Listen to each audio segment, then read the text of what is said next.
I had the pleasure to attend NORD in general, but also I just led a keynote panel on promoting early diagnosis through physician education and awareness.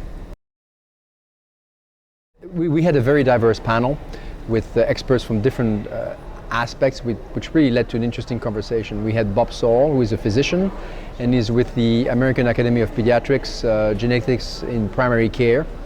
We had Steve Kaminsky, who was more on the patient group side. He is the senior director for the International Rett Association. We had a medical student from University of Connecticut, Sophia Walker, and then we had also another patient group representative from NORD, Mary Dunkel.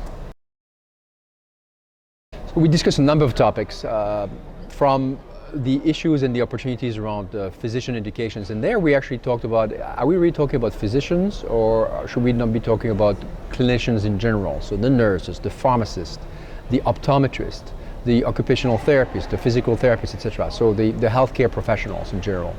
So we talked about issues around their education around rare diseases, and then the opportunities that we might have in terms of educating them more.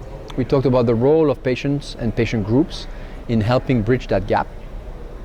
We talked about the need for the continuity of care between the primary care physicians and the specialists, who usually ends up diagnosing the disease and maybe managing some of the aspects of the disease.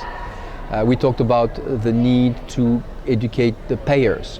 We do have physicians and clinicians working with payers who are making now more and more decisions around rare diseases and orphan drugs. And we talked also about aspects around what aspect that the industry could be involved in, companies, biotech and pharma companies.